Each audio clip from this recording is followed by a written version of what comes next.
게임이 갑자기 종료된다고 해서 바로 모든 환불이 이루어지는 것은 아닙니다. 반대로 회사가 파산을 신청했다고 해서 유저나 직원의 권리가 바로 사라지는 것도 아닙니다. 중요한 건 지금부터 어떤 법적 절차가 시작되고 누가 어떤 권리를 어떻게 행사해야 하는지 정확히 아는 것입니다. 안녕하세요. 법무법인 대한중앙 한병철 변호사입니다. 오늘은 클로버 게임즈 사례를 통해서 법인 파산 신청이 접수된 이후에 법적으로 어떤 절차가 진행되는지, 그리고 유저, 직원, 채권자에게 어떤 의미가 있는지를 채무자회생법 중심으로 설명드리겠습니다. 먼저 공개된 사실관계부터 정리하겠습니다.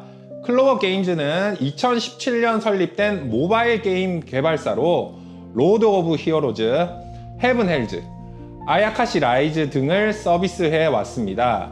회사는 경영 악화와 자금 고갈이 누적되어서 완전 자본 잠식 상태에 이르렀다고 밝혔고, 결국 2026년 4월 9일 관할 법원에 법인 파산 신청서를 공식 접수했다고 공지했습니다. 그보다 앞선 4월 6일에는 모든 게임의 인앱 결제를 차단했으며, 현재 안내된 서비스 종료 예정 시각은 2026년 5월 9일 23시입니다. 다만 공지에는 파산 절차 진행 상황에 따라 조기 종료될 수 있다는 점도 명시되어 있습니다. 오늘은 세 가지만 정확히 보시면 됩니다. 첫째, 파산 신청 접수와 파산 선고는 전혀 다른 단계라는 점. 둘째, 유저와 직원은 같은 피해 당사자처럼 보이지만 법적 보호 구조가 다르다는 점. 셋째, 대표이사 개인이 회사 채무를 당연히 모두 책임지는 것은 아니라는 점입니다. 많이들 헷갈리시는 부분부터 말씀드리겠습니다. 회사가 법원에 파산 신청서를 냈다고 해서 그 순간 바로 파산이 확정되는 것은 아닙니다. 지금 공개된 단계는 어디까지나 신청 접수 단계입니다. 이후 법원이 심사를 거쳐서 파산 원인이 인정되어야 비로소 파산 선고가 내려집니다. 채무자 회생법상 기본적인 파산 원인은 지급불능입니다. 그리고 법인은 여기서 한 걸음 더 나아가 부채 총액이 자산 총액을 초과하는 부채 초과 상태만으로도 파산 선고가 가능할 수가 있습니다. 즉, 법인의 경우에 지급불능뿐 아니라 부채 초과도 중요한 판단 기준이 됩니다. 절차는 크게 이렇게 보셔야 됩니다. 먼저 파산 신청이 접수됩니다.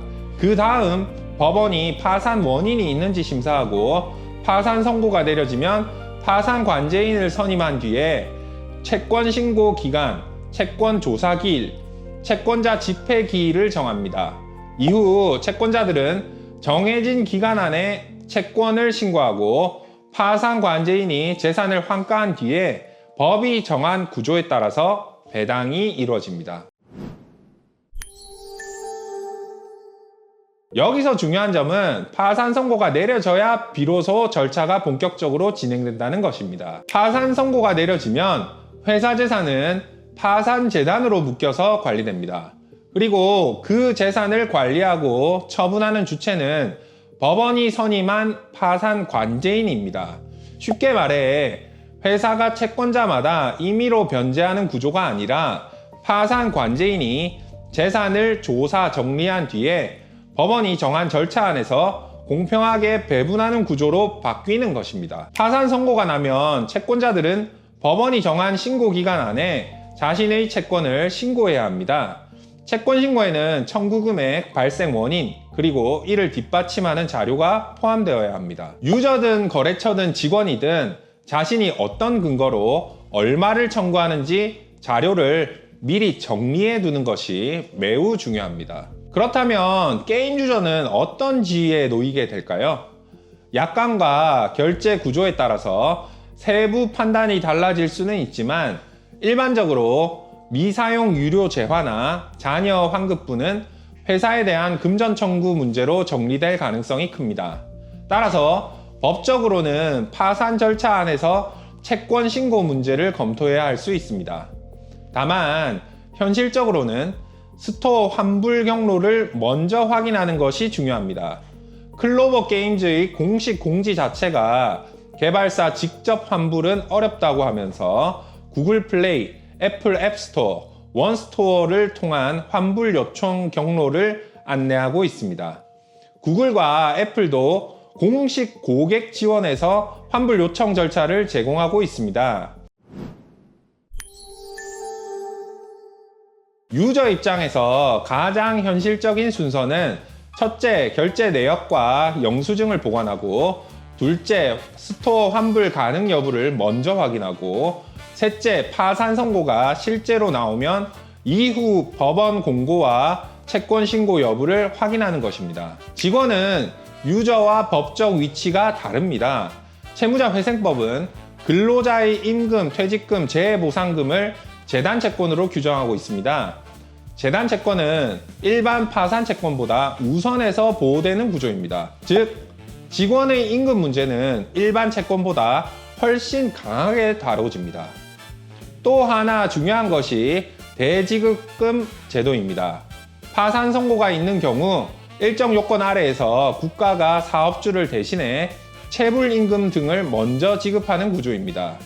생활법령정보와 고용노동부 안내에 따르면 퇴직 근로자 기준으로 최종 3개월분 임금과 최종 3년간의 퇴직급여 등이 대지급금 범위에 포함될 수가 있습니다. 직원이라면 파산 절차만 볼 것이 아니라 대지급금 대상이 되는지도 반드시 함께 확인하셔야 합니다. 여기서 한 가지 꼭 바로잡아야 할 오해가 있습니다. 담보권 있는 채권자를 단순히 배당 순위로만 설명하면 정확하지 않습니다. 채무자회생법상 저당권, 질권 같은 담보권자는 원칙적으로 파산 절차 밖에서 별채권을 행사합니다. 즉, 담보물에서 먼저 변제받고 그래도 부족한 금액이 남을 때 그 부분에 대해서만 파산 채권자로 권리를 행사할 수 있습니다. 반면 재단 채권은 파산 절차에 의하지 않고 수시로 변제되고, 일반 파산 채권은 그 다음 배당 절차 안에서 안분 배당을 받으며 이자나 위약금처럼 법에서 정한 일부 채권은 후순위 파산 채권으로 뒤로 밀릴 수 있습니다. 안녕하세요. 편집자입니다. 조금 더 쉽게 설명하고자 이렇게 왔습니다. 먼저 1순위로 별채권자, 담보권자. 파산줄에 서지 않고 먼저 해결합니다. 예시로 은행이 별채권자이고 아파트를 담보로 하였는데 파산을 한 거면 그 담보인 아파트를 경매에 올려 돈을 먼저 받습니다.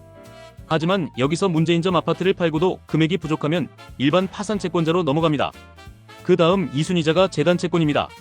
파산 관제인이 빚 갚으라고 회사 내에 컴퓨터, 프린터, 그리고 차 등을 팔아서 현금으로 만들어줍니다. 그리고 3순위 일반 파산채권이 흔히 보던 드라마, 영화에서 압류 스티커를 붙여서 챙겨가는 사람들입니다.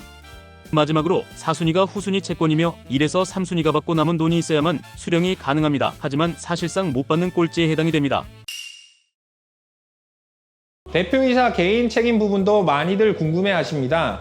원칙부터 말씀드리면 주식회사는 법인격이 별도로 존재하기 때문에 회사 채무를 대표이사가 당연히 개인적으로 책임지는 것은 아닙니다.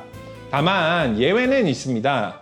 대표이사가 법인 채무에 대해 개인 보증을 섰다면 그 범위에서 개인 책임이 문제될 수 있고, 법인을 사실상 개인의 도구처럼 남용했다는 사정이 인정된다면 법인격 부인 법리가 검토될 수가 있습니다. 또 이사가 고의 또는 중대한 과실로 임무를 게을리해서 회사나 제3자에게 손해를 입혔다면 상법상 손해배상 책임이 별도로 문제될 수 있습니다. 다만 클로버 게임즈 사건에서 이러한 예외가 실제로 인정되는지는 현재 공개된 자료만으로는 단정할 수가 없습니다. 파산 관제인의 조사나 별도 소송 단계에서 구체적으로 다뤄질 문제입니다. 끝으로 회생과 파산의 차이도 짚고 넘어가겠습니다. 회생은 사업을 계속 살려보는 절차입니다. 반면 파산은 사업을 지속하는 것보다 재산을 정리하고 채권자들에게 배당하는 것이 더 적절하다고 보는 절차입니다. 회사가 파산을 신청했다는 것은 적어도 현재 단계에서는 사업 존속보다 정리 절차가 더 현실적이라고 판단했다는 의미입니다. 정리하겠습니다. 지금 단계는 파산 신청 접수 단계이며 아직 파산 선고가 확정된 것은 아닙니다. 법원이 파산 원인을 인정하면 그때부터 파산 관제인 선임, 채권 신고, 재산 환가와 배당 절차가 본격적으로 진행됩니다. 유저는 결제 내역을 확보한 뒤에 스토어 환불 경로와 파산 절차상 권리 행사를 함께 살펴보셔야 하고, 직원은 임금 퇴직금이 재단 채권으로 보호된다는 점과 대지급금 제도를 반드시 함께 검토하셔야 합니다. 대표이사 개인 책임은 원칙이 아니라 예외이므로 사실관계를 따져서 별도로 판단해야 합니다. 실제 법원의 판단, 파산 선고 여부, 채권 신고 일정, 환불 가능 범위는 앞으로의 절차에 따라 달라질 수가 있습니다. 막연히 기다리기보다 각자 자신의 자료와 권리 구조를 먼저 정리해 두시는 것이 중요합니다. 게임 뉴스를 통해서도 법률 지식을 전할 수 있으면 계속 전해보겠습니다. 궁금하신 점은 댓글로 남겨주세요. 영상이 유익하셨다면 아시죠? 좋아요, 댓글, 구독, 알람 설정까지 부탁드리겠습니다. 저는 법무법인 대한중앙 한병철 변호사였습니다. 시청해주셔서 감사합니다.